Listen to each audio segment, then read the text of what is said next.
Krishna, Krishna Krishna, Hare Hare, Hare Rama, Rama Rama, Hare Hare. Hare Krishna, Krishna Krishna, Hare Hare, Hare Rama, Rama Rama. Hare Krishna, I am Rajarsi Dasa. Welcome to Hare Krishna today. On today's program, I have a guest with me, His Grace Madanmohan Das, a disciple of Srila Prabhupada. Madanmohan Prabhu, welcome to the program. Krishna, thank you for inviting me. Madanmohan Prabhu, perhaps you can tell us something about your origin before coming to Krishna consciousness. Tell us something about your life, how you were situated and so on before coming to Krishna consciousness. All right, thank you. I was born in 1948 in Baltimore, Maryland, and as I grew up, I was always attracted to understanding how things worked, even from a small child. So I ended up becoming a mechanic. But my parents also said, times are okay, you could go to college and get your business degree. So I went to college. However, that was the 60s, and I was interested also in how people worked, so to speak. So you had to take psychology as one of your requirement courses. So when I took psychology, I thought, oh, this is very nice. So I ended up transferring my major into psychology, minoring philosophy and education. And it took me a while to get a grasp on the subject, but by my fourth year, my senior year, I had understood it, and I became actually quite discouraged and upset. So I went to the dean of the university, and I said, you know, Dean, some of this material teaching, specifically in psychology and philosophy, they're not true. And I was respectful from his position, but I was just naive and troubled by the situation. And he had like 4 PhDs, and he was in charge of the university. So I approached him as an authority, and he told me that we never said it was true. And when he said that, I heard Twilight Zone music playing in my head, because this was a whole shift in, you're the authority, you're the one that knows what's going on, you're the head of the education. I had respect for such an educated person. So I asked him, could you explain what you mean by that? And he said, well, the educational system is a business, and you get a certificate that says you completed our curriculum. You'll never find any place in writing that says anything about being true. So I was rather devastated, and I said, you mean that truth is not an issue? And he looked at me and could tell that I wasn't challenging. I was sincerely devastated. And he said, well, I suggest you talk to a Hindu holy man. I says, all right, never met one, but okay.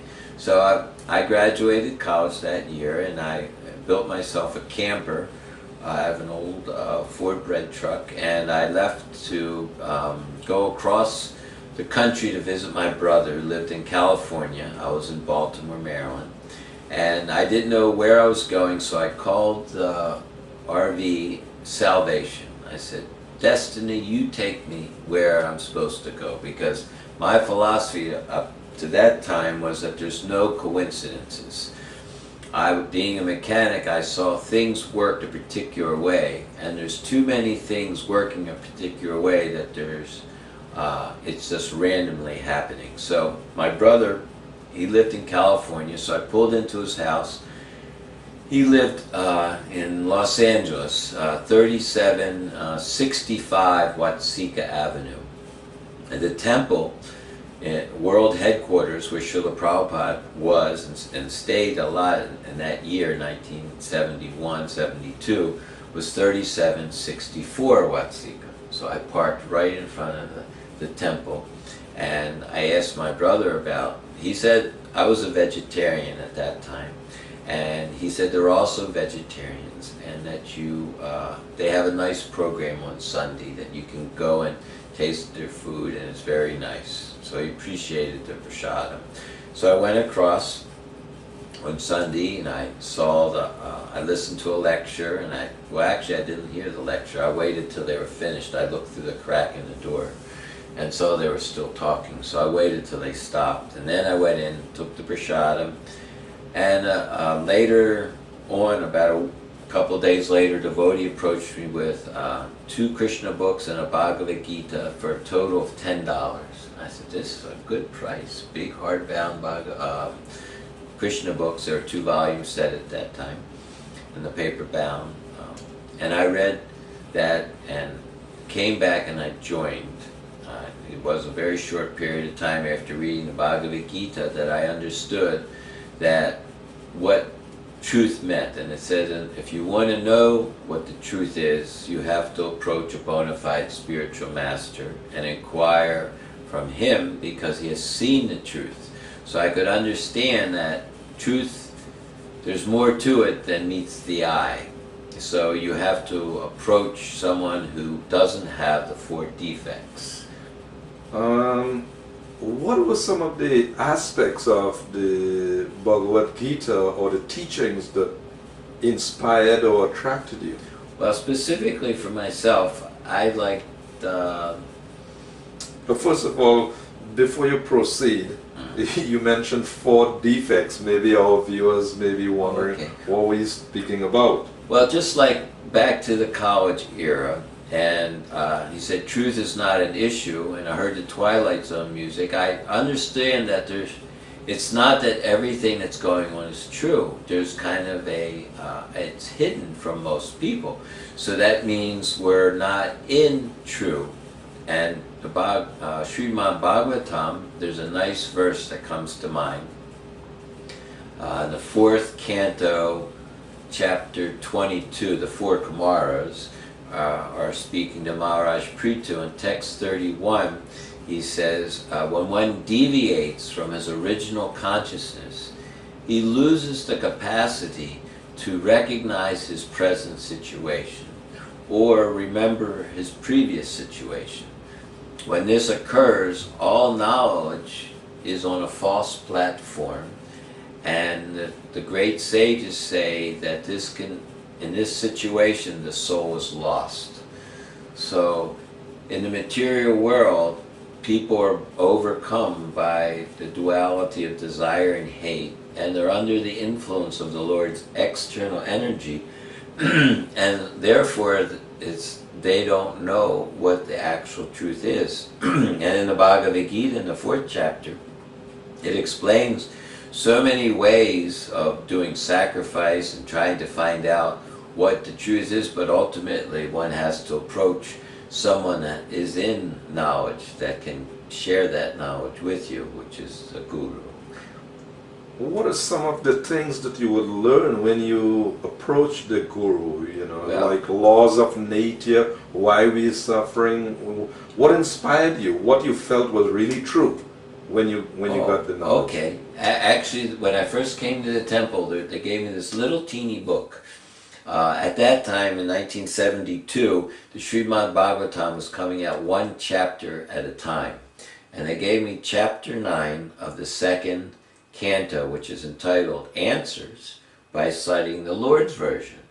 So here's the first time that we're going to get that, because I had this, when I was looking for the truth before I came to the devotees, I said, well, everybody says truth is what you make of it. So I was saying, well, what's right for one is wrong for, what's right for the cat's killing the mouse. Isn't there some objective reality? So here he's explaining Answers by Citing the Lord's Version, and it explained that there's a process of service by which knowledge is revealed, Yasha Prasada, Bhagavat Prasada, by pleasing the spiritual master and having faith, Yasha Devi Prabhaktir. You have faith in the spiritual master, who is a bona fide representative of Krishna, speaking on Krishna's behalf, and he's in disciplic succession, and I'm learning all this, and then you start to see how this material energy is working and how the spiritual energy is working. So in the Sri Upanishad, it mentions that one should know the process of nescience and that of transcendental knowledge side by side. Then he can enjoy the full blessings of immortality, which sounded good to me. So as I moved into the temple, shaved up, became initiated, and started my practice of chanting Hare Krishna, everything is revealed through the process of submission in the chanting of Hare Krishna.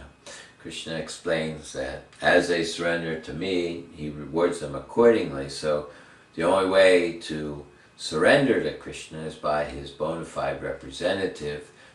And for me it was Srila Prabhupada, and he asked me at the time of initiation to follow 4 regulated principles and chant 16 rounds, which I've done for, next month it'll be 40 years. And what I could say is that every day gets better than the day before, which is beyond imagination.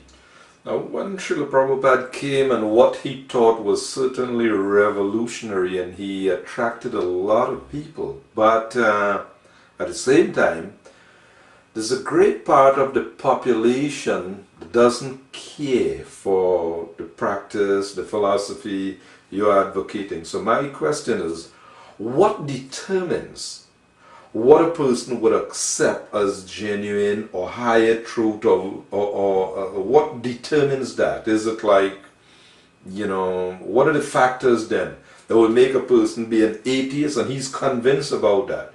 And here you're saying that the Bhagavad Gita teaching, you know, is giving higher truth. What determines, you know, what a person would accept or conclude to be true? Well, one time Prabhupada was saying that he's traveled around the world and he finds that most people are innocent. So I mentioned that one time, and a devotee challenged me on that point and said that he thought that actually people are bad. They're not innocent. They're committing sinful activities or in ignorance. So I looked it up, and Srila Prabhupada explained that innocent meant that when they hear about Krishna, they take it. And if they hear about Krishna and they don't take it, then they're not innocent. They're influenced by, there's 4 kinds of people that surrender to Krishna. Krishna explains that. And there's 4 kinds that don't surrender.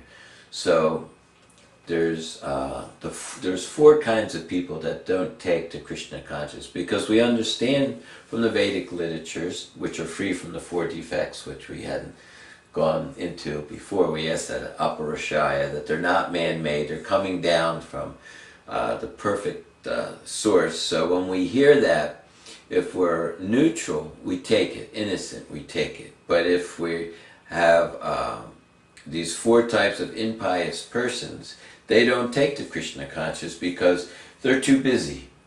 They're too busy in being covered by the illusion, trying to acquire things for their enjoyment. They're called mudhas. There's a mudha, is compared to the ass, who's a very foolish animal. There's a naradam, the lowest of mankind, the asuram bhavas, that they have a nature that's just against God. And then there's the maya aprakyanas, that knowledge means understanding what is matter, what is spirit, and the control of both.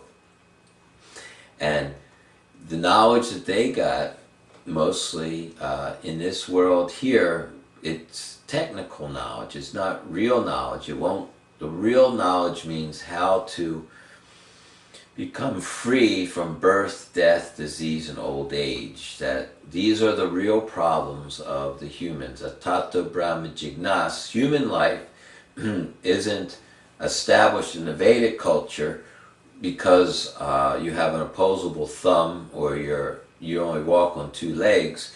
In the Vedic culture, which was based always on knowledge, it says the human form of life begins when one inquires, what is the nature of the absolute truth?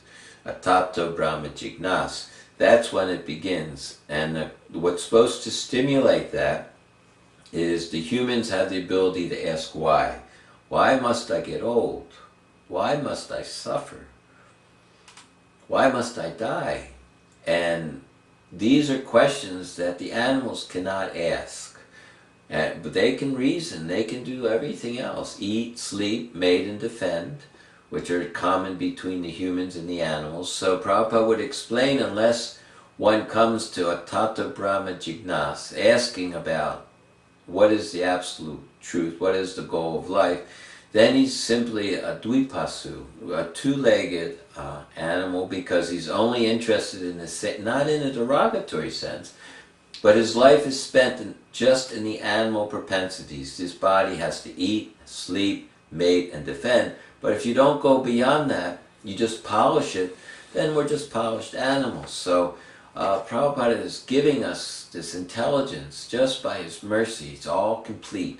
So for myself, I was particularly looking, because when you get out of school, they asked you to do the 40-40. I call it the 40-40. 40 years, 40 hours. 40 hours every day, every week, and 40 years, and then you're old, and then you die. So I said, there's got to be something more. And actually my father once told me, when he was an old man, he says, you know, I thought it was going to be something more. And he didn't know it. He came and went before Prabhupada manifested this mercy of Lord Chaitanya to the Western world by the order of his spiritual master. So for myself, I said, okay, well then what is going on? So this knowledge means being able to see what is matter. Matter is a consciousness of using Krishna's property for yourself. They call it karma, fruit of activities, and is very deeply situated in the heart.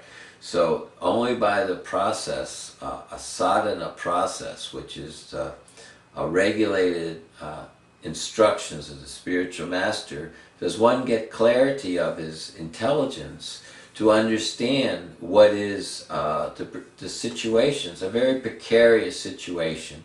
Prabhupada, and many times people would ask him, I'll take that up when I get older.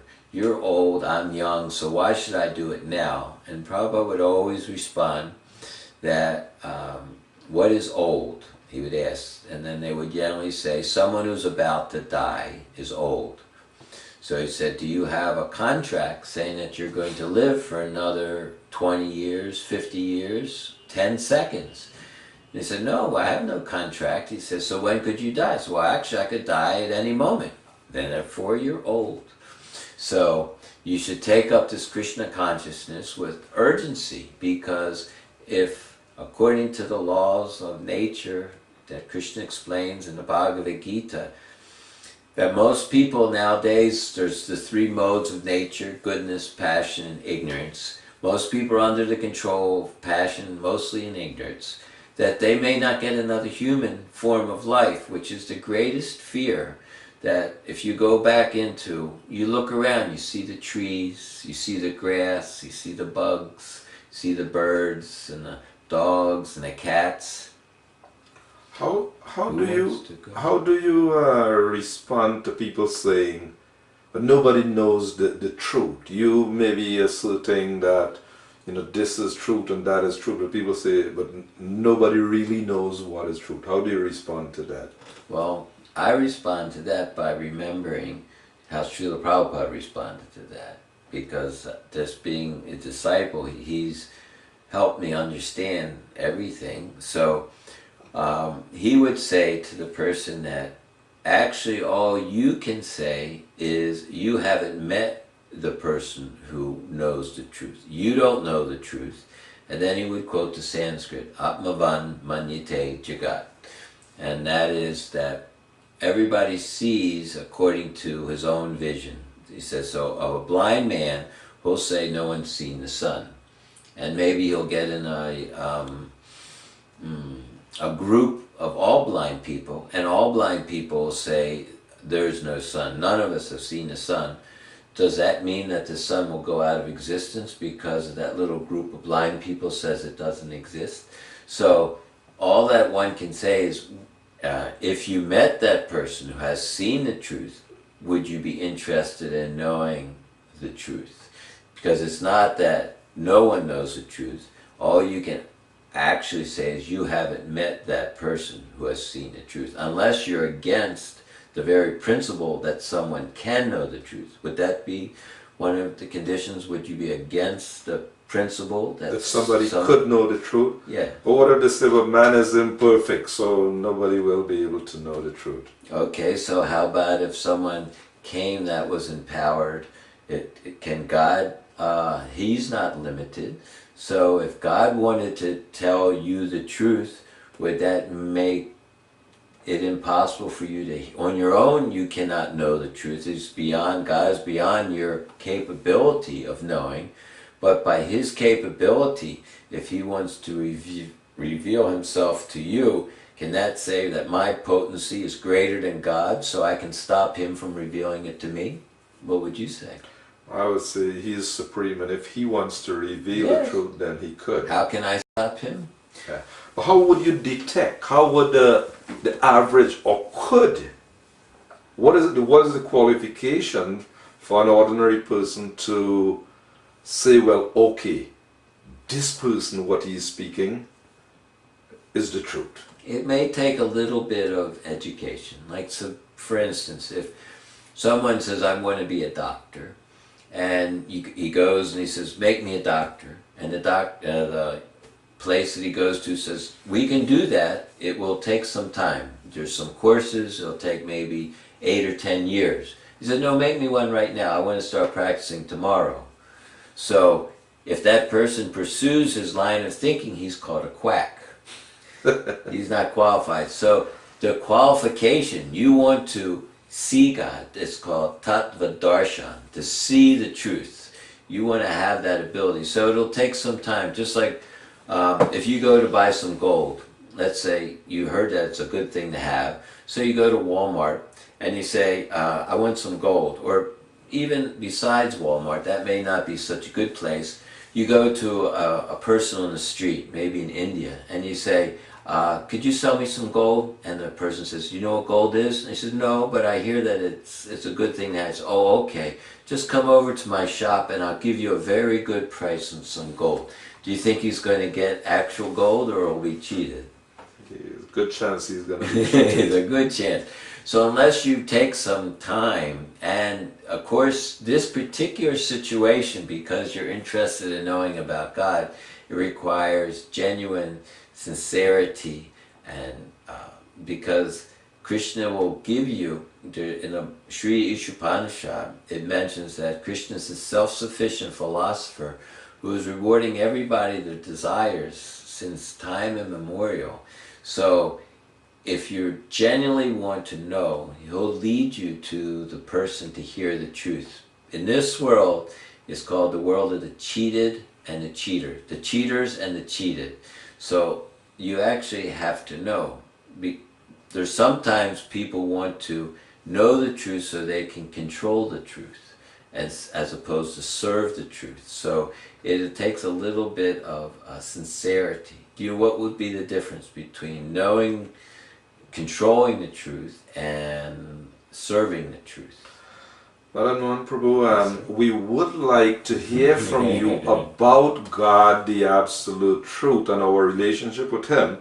But we have to conclude our program. But perhaps we would hear more detailed information about what is that truth and our relationship with that truth. So thank you very much for being on the program. I'm Rajarsi Das saying Hare Krishna, and do join us again next week for another presentation. Hare Krishna. Hare Krishna. Hare Krishna, Hare Krishna, Krishna Krishna, Hare Hare.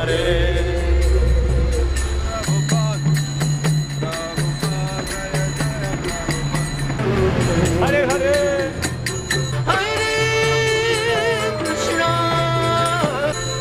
Hare Krishna, Hare Krishna.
Krishna,